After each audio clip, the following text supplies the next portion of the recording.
ইরানে হামলা অব্যাহত রেখেছে ইসরায়েল ও যুক্তরাষ্ট্রের যৌথ বাহিনী। কুয়েতের আকাশসীমায় ইরানের ছোড়া মিসাইলের আঘাতে একটি মার্কিন F-15 যুদ্ধবিমান বিধ্বস্ত হয়েছে। সৌদি আরবের সবচেয়ে বড় জ্বালানি শোধনাগার আরামকোতে মিসাইল হামলা চালিয়েছে ইরান। লক্ষ্য অর্জন না হওয়া পর্যন্ত যুদ্ধ চলবে বলে জানিয়েছেন মার্কিন প্রেসিডেন্ট ডোনাল্ড ট্রাম্প।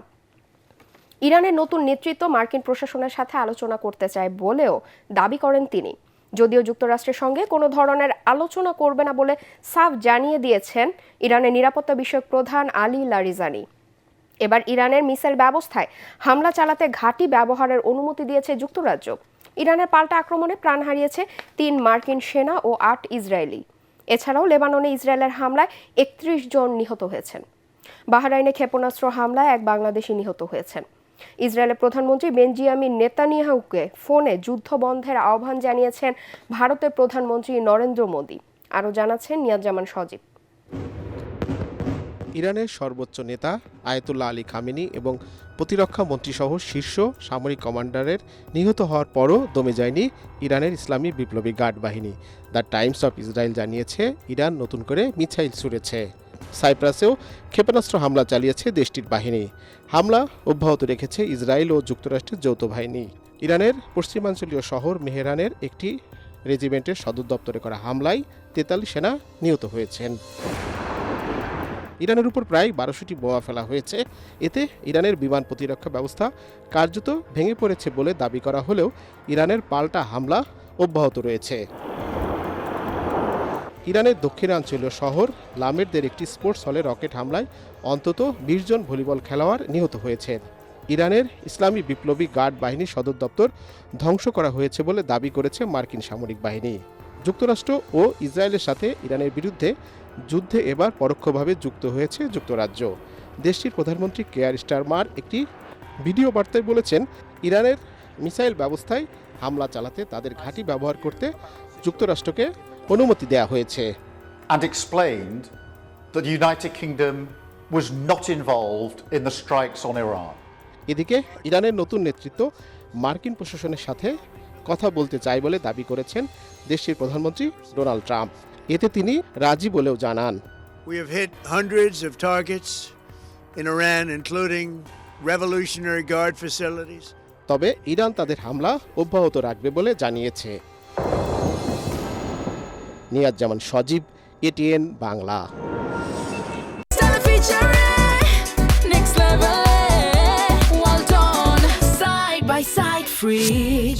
মধ্যপ্রাচ্যের সামরিক উত্তেজনা দীর্ঘ হওয়ার আশঙ্কায় বিশ্ববাজারে বেড়েছে তেলের দাম।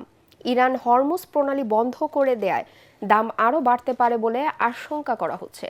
একই সাথে ধস নেমেছে বিশ্ব শেয়ার বাজারে। তুলনামূলক নিরাপদ সম্পদ হিসেবে ডলার ও স্বর্ণে বিনিয়োগে ঝুঁকছেন বিনিয়োগকারীরা। আশিকুর রহমান জানাচ্ছেন বিস্তারিত।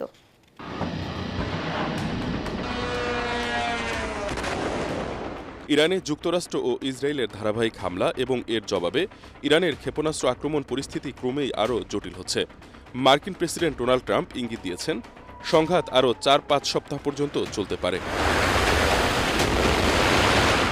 এমন পরিস্থিতিতে বিশ্ববাজারের নজর এখন হরমুজ প্রণালীর দিকে। কারণ হরমুজ প্রণালী দিয়ে বিশ্বের সমুদ্রপথে পরিবাহিত তেলের প্রায় 1/5 এবং তরলীকৃত প্রাকৃতিক গ্যাসের 20% যাতায়াত করে। পথটি আনুষ্ঠানিকভাবে বন্ধ না হলেও নিরাপত্তার শঙ্কায় ট্যাঙ্কারগুলো দুই প্রান্তে আটকে আছে। রাইস্ট্যান্ড এনার্জির বিশ্লেষকদের মতে, প্রতিদিন প্রায় 15 মিলিয়ন ব্যারেল তেল বাজারে পৌঁছাতে পারছে না। দ্রুত উত্তেজনা না কমলে তেলের দাম আরও বাড়ার আশঙ্কা রয়েছে। এদিকে তেলের মূল্যবৃদ্ধির প্রভাব পড়েছে শেয়ার বাজারে। জাপানের নিক্কেই 225 সূচক 1.4% কমেছে, যেখানে এয়ারলাইন্স খাত সবচেয়ে বেশি ক্ষতিগ্রস্ত। বিশ্লেষকদের মতে, তেলের দাম দীর্ঘ সময় ঊর্ধ্বমুখী থাকলে বৈশ্বিক মূল্যস্ফীতি আবারও বাড়তে পারে এবং ব্যবসা ও ভোক্তাদের উপর অতিরিক্ত চাপ তৈরি করে অর্থনৈতিক প্রবৃদ্ধি স্লোথ করে দিতে পারে। আশিকুর রহমান, এটিএন বাংলা।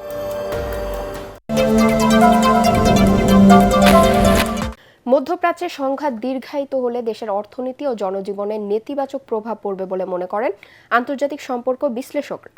বিশেষ করে জ্বালানি সরবরাহ স্বাভাবিক রাখতে বিকল্প উপায় খোঁজার পরামর্শ তাদের। সংকট কাটাতে বিভিন্ন দেশের সাথে কূটনৈতিক আলোচনার পাশাপাশি স্বল্প ও দীর্ঘমেয়াদী পরিকল্পনা নিতে নতুন সরকারের প্রতি পরামর্শ আন্তর্জাতিক সম্পর্ক বিশ্লেষক ডক্টর ইমতিয়াজ আহমেদের। তরিক ইসলামের রিপোর্ট। সরকার পতনের ঘোষণা দিয়ে ইরানে হামলা চালায় ইসরায়েল ও যুক্তরাষ্ট্র, যার প্রভাব এখন বিশ্ব অর্থনীতিতে। আন্তর্জাতিক সম্পর্ক বিশ্লেষকরা বলছেন, বিশ্বে নিজেদের আধিপত্য বিস্তার করতেই এ সংঘাত, যেখানে শুধুমাত্র সমরাষ্ট্র নির্ভর অর্থনীতি টিকিয়ে রাখতেই বাড়ছে বৈশ্বিক অস্থিরতা। সব দেশ কিন্তু স্টেবিলিটি চায় না, সব দেশ স্টেবিলিটির দিয়ে কিন্তু প্রফিট করে না। কারণ আমি তো একটা ক্যাপিটালিস্ট ওয়ার্ল্ডে বাস করছি, আমার প্রফিটটা আমার মেইন, আমি কোথায় আমি লাভ করতে পারি, এবং লাভের অঙ্কটা তো আবার জনগণই পাচ্ছে, যার জন্য জনগণও খুশি থাকে। কাঠামোটা এত বড়, সেই কাঠামোতে হয় তার যুদ্ধ দরকার, না হলে যুদ্ধ পরিস্থিতি দরকার, যেখানে অস্ত্র ব্যবহার করে। এইটা হলো বিষয়। 1 মাসের যুদ্ধের মধ্যে এক ধরনের ইম্প্যাক্ট, আবার 3-6 মাসের কিন্তু আলাদা ইম্প্যাক্ট। কিন্তু আমি যদি ধরেই নেই সব ইম্প্যাক্ট এক, তাহলে কিন্তু আমার হবে না। সেই সফিস্টিকেশনটা দরকার। আর একটা হলো যে বড় আকারেই আমার কূটনীতির মধ্যে একটা পেশাদারিত্ব দরকার। আমার এখন থেকেই কিন্তু রীতিমতো কি বলা হয়, এফিসিয়েন্সি বাড়ানো দরকার, যে আমি কার সাথে কিভাবে কোন বিষয়ে আলোচনার মাধ্যমে আমার লাভটা আনতে পারি, সেটা যে কোনো দেশ হোক। সেই জিনিসটা যদি আমার করা থাকে, তাহলে আমি মনে করি একটা টিম মাধ্যমে যদি করা থাকে, তাহলে আমার মনে হয় না যে এই ঝড়টা সামাল দেওয়া খুব একটা কঠিন হবে। দীর্ঘমেয়াদের সংকট মোকাবেলায় জ্বালানির বিকল্প বাজার খোঁজা সহ নতুন সরকারকে স্বল্প ও দীর্ঘমেয়াদী পরিকল্পনা নেওয়ার পরামর্শ বিশেষজ্ঞদের। হ্যাঁ, যতই যা ওটা অন্য দেশে হচ্ছে, তাই না?